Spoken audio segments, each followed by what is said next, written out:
Okay, well, I have 6 o'clock, so I'll call the August 7th, 2025 South Whitley Community Public Library Board public hearing, our meeting to order. So we'll look over, and if there's any additions or corrections to our previous July board meeting minutes. Oh, we need to do the public hearing first. Oh, okay. So that is just calling it to order. Oh, okay, we're doing, all right. There's Chris. Is the other one open?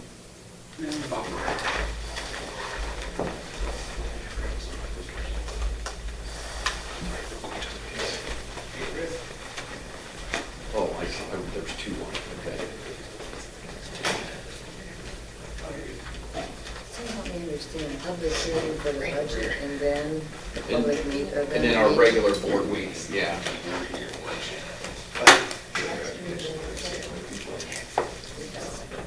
And Mr. David didn't show up the last meeting, I was gonna do it.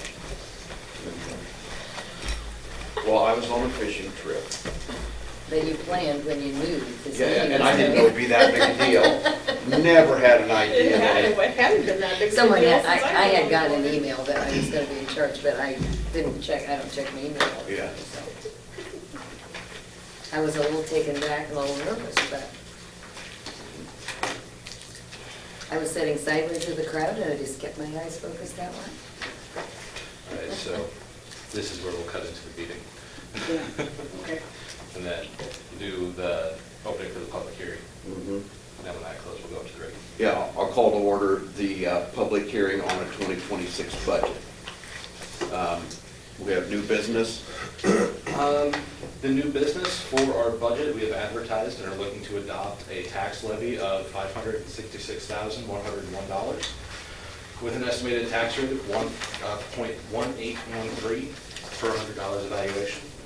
0.813? 0.1813. 1.8. Yeah.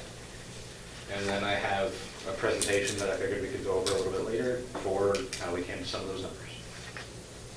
Okay. And a total budget of $891,000.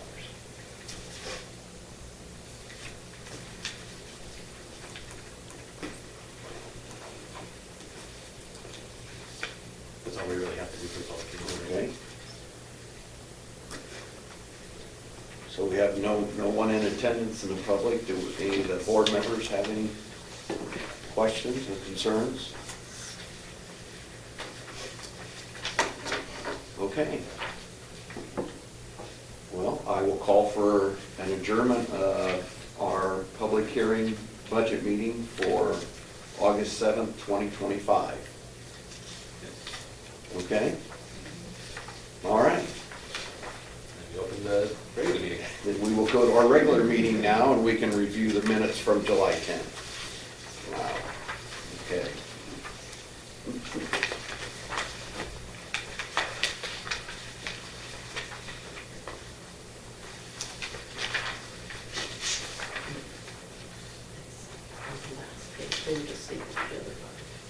No, you're good. Yeah. Yeah, I was trying to find something I read earlier. No, I don't remember. I cut in right up.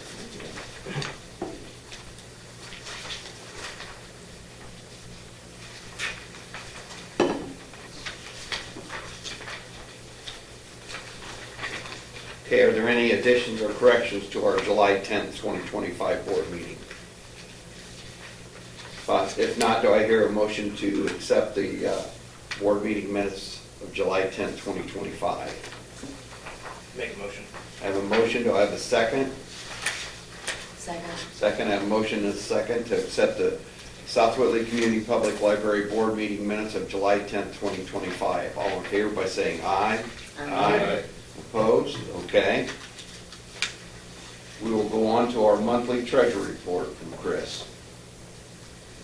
So through July 31st of 2025, the start of the year, we're at 1.6 million, up slightly to 1.7 at the end of July compared to the same time last year, so it's up about 200,000. It's at 1.51 million. July Rainy days, got that transfer from last year in there, so it's increased up to 341,000. Rest of them there are basically clearing accounts. But from grand total, 2.1 million compared to 1.8 million this time last year. Into the appropriation report, we want to see all accounts above 41.67%, based on the budget that we passed in 24 and 25. Employers share FICA and the personnel services is a little shy. That's one we're gonna have to transfer into, right? Yeah. That's what I figured. Yeah, when we moved money into the personnel services at the beginning of the year, we didn't move anything into that. I figured we could just take care of that at the end of the year. But all the other ones are good. 3% above budget there where we need to be. Supplies, everything is in line there as well, 15% above budget. And then in other services and charges, excuse me, got two accounts that I've talked about here the last couple months, both programming and publicity and marketing. I think the library is doing a lot more programming, so that's kind of hit there a little bit. So we'll have to transfer some into that expense line. And then publicity and marketing should normalize, had to pay an expense at one-time dues and periodicals, newspapers, right? That's not publicity. and Oh, marketing. sorry. We just I started. was talking, okay. Yeah, that's periodicals and newspapers. Putting that in the wrong line there. For publicity and marketing, we just tried to take on more That's right. marketing activities. Yeah. So that is something that we were planning on trying to do more in. Yeah, I crossed my notes up there, so. But from a grand total and other services and charges, which is the biggest, outside of personnel services, that's the biggest account there, 19% above budget. And then in capital outlays, we're 26% above budget there, excuse me, periodicals and newspapers there. See, I knew I was gonna talk about it at one point. But from grand total, all accounts into consideration, 10% above budget. Yeah, periodicals and newspapers, we renew all of our magazines. Renewals. That's the bulk of the expense out of So that one should also be that. Yeah.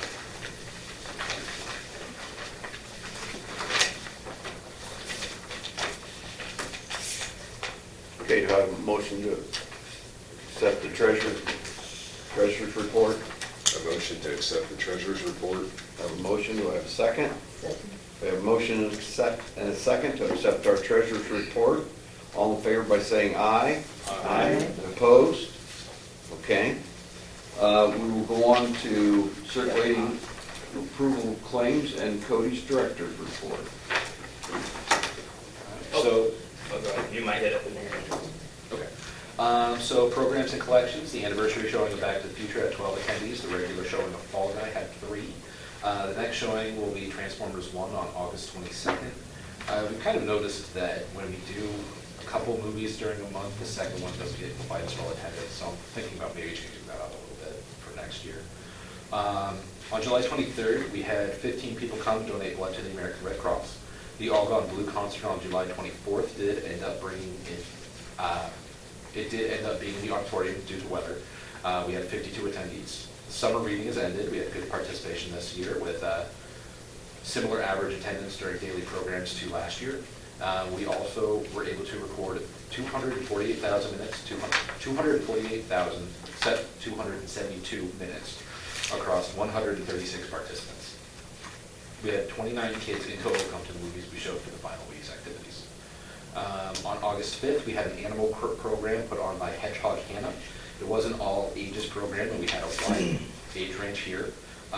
We had 87 attendees come for this program, and we were where people were able to see animals ranging from an Arctic fox to an alligator. For reference, the auditorium seats 88 people. So we had a full house. My son and his family and Grant, they came to that, they said it was really good. Good. On August 19th, we're going to be hosting a euchre afternoon, so we're going to have some card game here. August 21st, we will be having another concert with Roll Band. This was a very large program last year. The band is very good. We're hoping to be able to have it at the park this year, especially since the other concert had been inside. So hopefully we have some decent weather. September 6th, we will be having a salsa competition. Not the dance, but the food. Participants will need to provide 2 quarts of homemade salsa for tasting. They will also need to provide a heat level and an ingredient list. We're hoping to make this kind of an annual event. And everybody thinks it's the dance. When we say, hey, we're going to do a salsa competition. Oh, the dance. No, it's food. So, on September 3rd, we're looking at starting a new movie program. It's going to be a program where we show movies that are picked by the patrons. We will be able to take suggestions and allow attendees to pick the movie that they would like to watch. We're thinking about doing that one more in the afternoon, though, as opposed to like that Friday evening.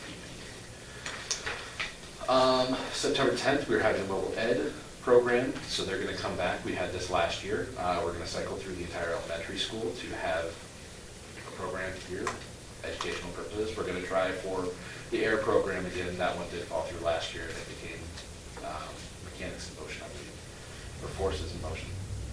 So that is something we're partnering with the school again this year. Staff and library development. Myself and 2 staff members have signed up for the ILF annual conference in November.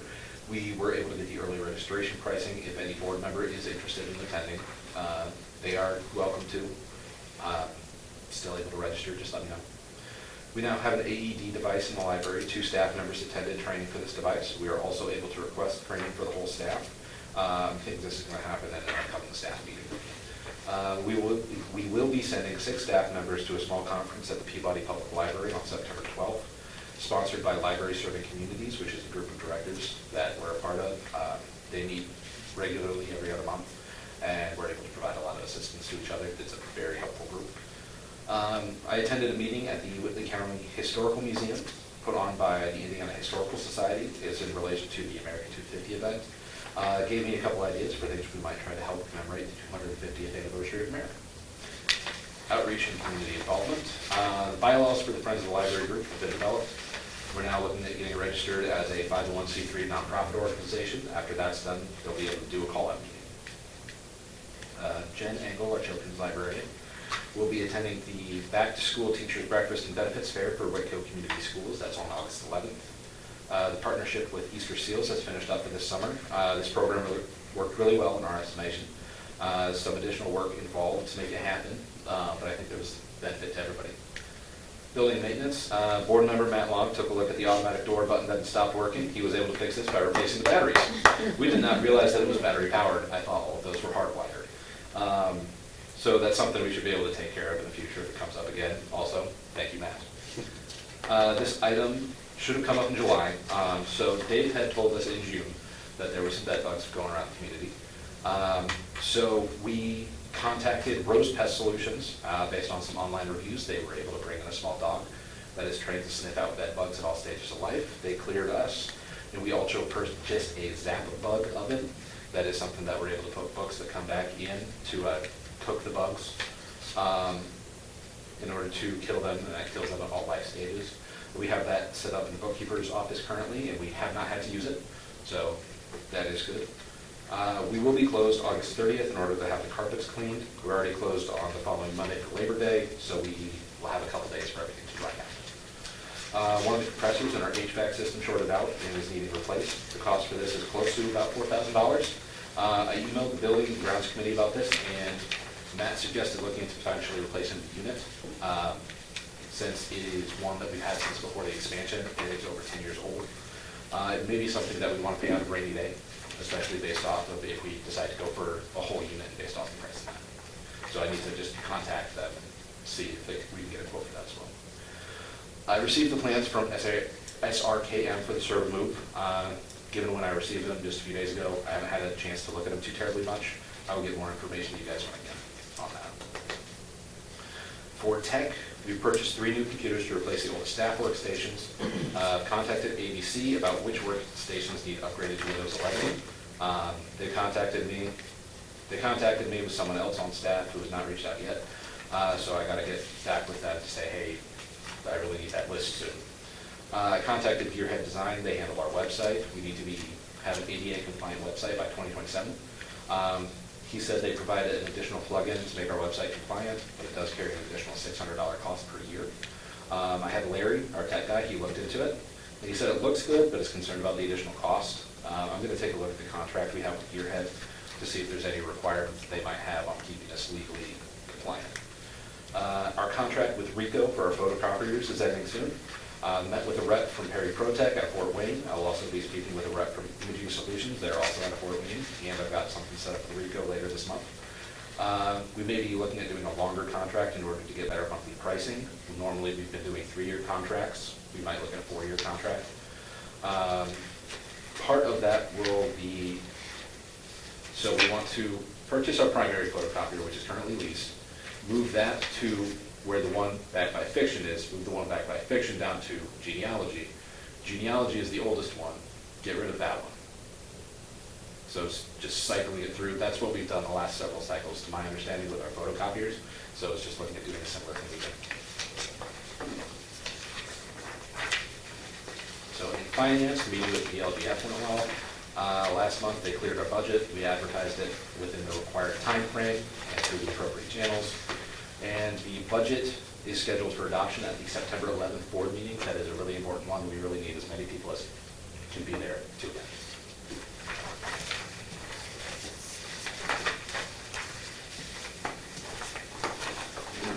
Questions, comments? Old business?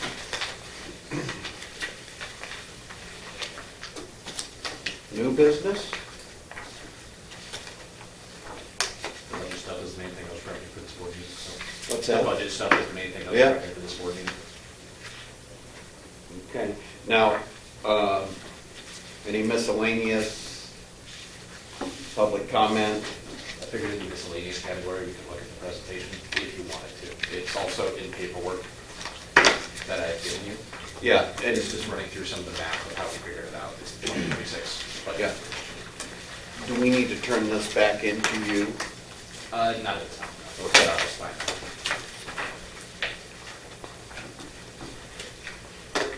While you're pulling that up, do we sell a placard this month? I haven't looked. May have. That's something, so. So what you're gonna, Was it $52? No, No? 60. How much is a placard? 65. Yeah. We dispersed 65 out of plaque. So that happened in July. That would have been, we did do one, Just curious, because we don't usually. yeah, we don't, So we I just haven't wondered done if one that was this a- year. I'm wondering if that was just the payment for it. I think we got the bill. We've done- Sent the payment for that. We've received 130 in plaque and dispersed 65. So Okay. there's still the 36, but we might just stay with it. Yeah, I'll take it out. Did I not turn on? There it is. so what you're going over there is right here, right? Correct. Okay. That's the slides. Okay. I just did it up like this in case anybody's on. Mhm. So the 2026 budget information. So the certified assessed valuation and tax rate. The Department of Local Government and Finance, and the Indiana Library Federation Budget Task Force recommended this year that we estimate the certified assessed valuation at 70% to 75% when figuring our tax rates in order to ensure our funding. So what that means is the assessed valuation of all of the properties in our tax district. When we plug that into data, or plug that into the spreadsheets, we estimate that low in order to make sure that our tax rate is high enough to be able to cover what we're trying to do. So this year, with all the changes to the legislation, they were saying plugging in at 70 to 75%. And then the state also tells us to try to take max property tax levy every year. We did not take that this year. And then I provided the formula there to figure out property tax levy, tax rate, and that sort of thing. So it's the assessed valuation over 100 times the tax rate equals our property tax levy. So if we went with what they suggested, using the certified assessed valuation from 2025, because the one for this year has not yet been released. I just checked yesterday, so unless they put it out today, it's not out there. On the budget forms, it was $346 million. 70% of that is $242 million. If we had taken the max levy, go through the math, our advertised tax rate would have been 0.2427. What we actually did was we plugged in 90% of that assessed valuation, which was 312, $312 million. And then our property tax levy is we were shooting for $566,101. So the advertised rate is 0.1813. Our best guess, using the full certified assessed value, is that the tax rate will come out closer to 0.1632. We can't estimate that closer until that new number is released. It's also just difficult to predict what that might be due to the changes from the legislature this year. So funded by property tax, local income taxes are second, and then the other sources of funding there. We looked at some of that last year as well. If you remember, local income tax may be disappearing in the next few years. Changes made by SCA 1. It's very complicated, following information based off of what we talked with DLGF, legislative summaries, and communications with other directors, which DLGF, the state organization, is very cautious about communicating with anything beyond next year. And we've heard from legislators that it's probably going to be changed over the next several years as well. So we don't actually know what to expect, and many institutions are in very similar boats. So local income tax may disappear for 2029. It would have to be specifically adopted for libraries by our county council. The max lit rate would be 0.05%, and then that rate would be split among libraries per capita. So we, based off of our population sizes, I believe we would get pretty similar to Cherubusco for that, and then Peabody would get the lion's share of what it is. But not every township in our county is currently covered, so this would actually be putting a library tax on people who are not covered by library services. So that's part of my real concern of I don't know if it'll go through. Property tax levies, they're going to freeze, not grow unless we specifically ask for them to grow. By 2030 or 2031, we have to talk to the county council to actually get that adjusted. So it's very difficult to make long-term plans when you're looking at 30 to 40% of your budget possibly disappearing. And that's really what we've gone through. Just look at the map and look at the changes.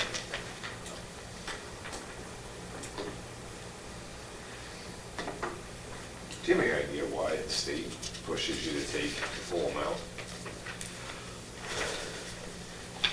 I can see them doing it. Yeah. I just don't know the reasoning behind it. Probably because most organizations are in position, especially the libraries, most organizations are in a position of really hurting for funding. Yeah. To try to be able to do stuff. We're in a luckier position as far as libraries go. Other organizations have already started looking at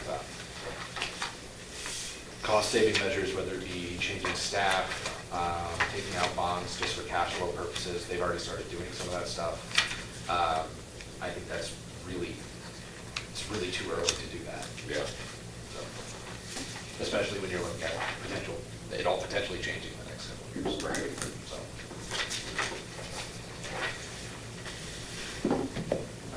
Okay, well, thank you for putting that presentation together. I think when board members get questions, they have that calculation, and so I appreciate your effort in that with having a child. And that one, very good.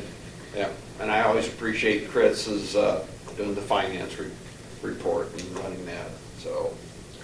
Thanks. If you run into anybody who has any questions, I'm willing to talk to anybody about any of this. It's all public information. So. Just one more, and I don't mean to beat this to death at all, but the advertised tax rate and the actual, what's the differential? Why does it happen that way? I know I've heard an explanation before, but as we're just going through, I can't recall what that is. So part of the reason why we try to do that is because we don't actually have the numbers that we need to put together a definitive budget. Okay.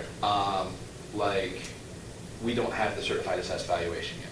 Okay, so it's typically just based upon that, and then we plug in a number for the dollar amount that we actually need, and that's why it can come in lower? Is that right? Yeah, Okay. sort of. Yep. Okay. It's a lot of it is you're playing with the numbers to try to get the funding that you need. Yep. So when you're estimating some of the stuff, some of the numbers lower, to try to get the higher tax rate. That is basically it's conservative on our part, because then we can have a higher tax rate. So that advertised tax rate is the highest tax rate we can have.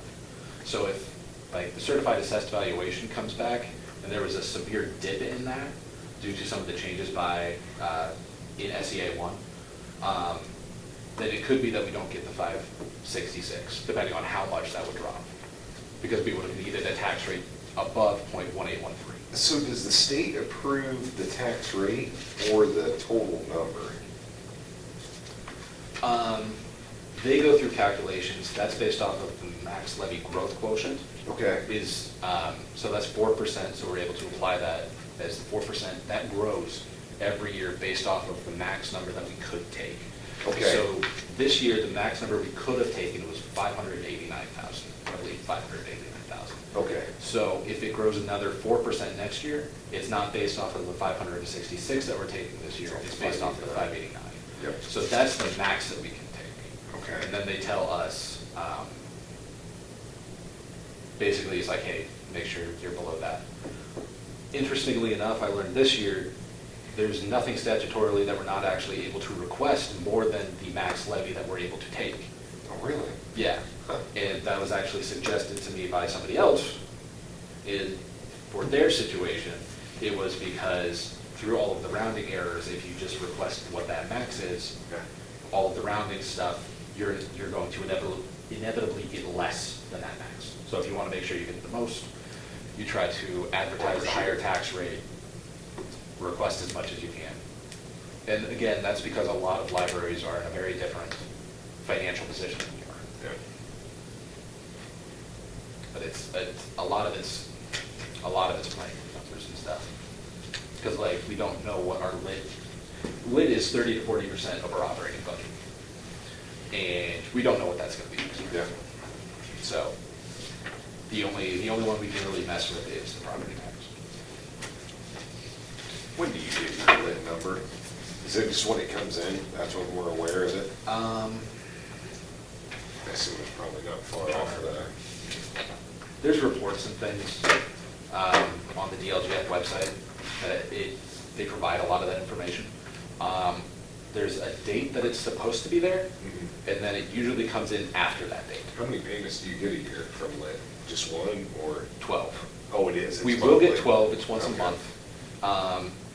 In the middle of the year, we may get supplemental, but that's not Yeah. something we can count on. So like this year, we got, I believe, 54,000 Yeah. in supplemental lit. So this year, we'll get 13 lit payments, but normally it's 12.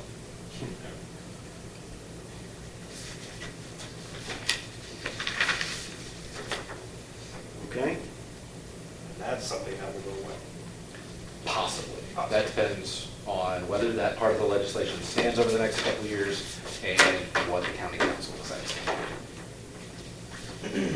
Which I've talked to the other two library directors about potentially trying to go to the county council and just basically not make a case for anything. That's not something we should do. But basically just say, hey, here's what we do. Just to try to let them know, hey, we're not able. That decision will be per county? Yeah.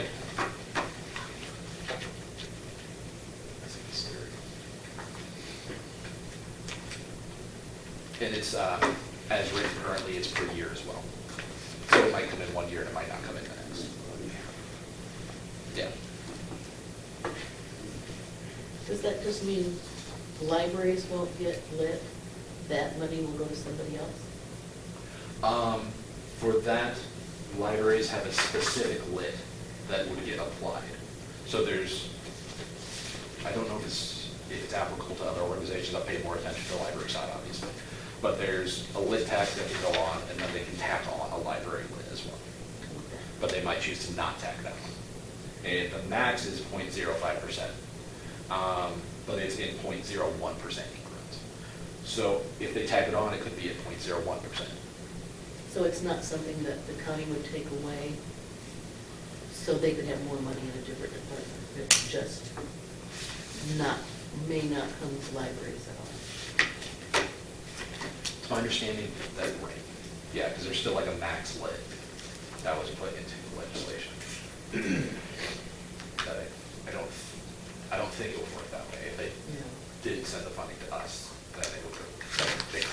I think we don't talked so. about it once before, that the council could, commissioners or whoever decides that, could take funding from us to use throughout different parts. That's something with how much we have on hand in our bank accounts at the moment.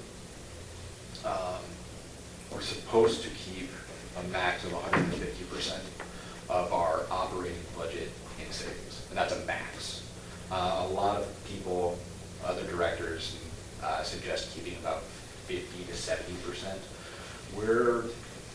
I haven't done the math recently, we're in a 200-ish % range. So, which we've had some meetings to try to talk about how to take care of that. Kind of got thrown for a loop this year.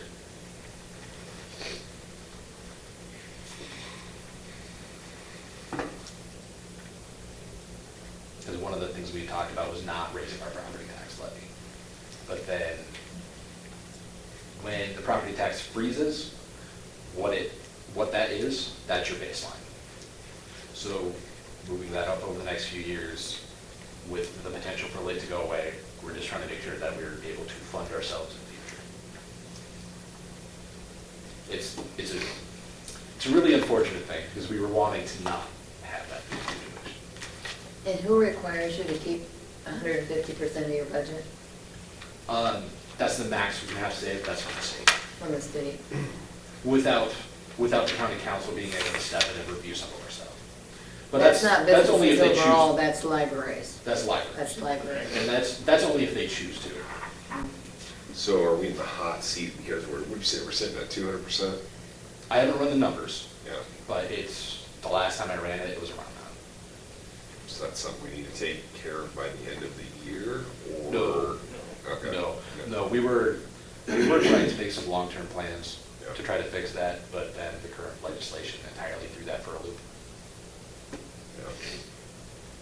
I mean, that's where you use the savings for the server project we Yeah. talked about, or the new roof, or, but Yeah. I think of those state things. Yeah. And part of that was going to be using some of the money, not taking additional money in property taxes, but then with the changes to property taxes in the near future, it's, like I said, it's hard to make long-term plans when you're looking at potentially losing a significant portion of your money.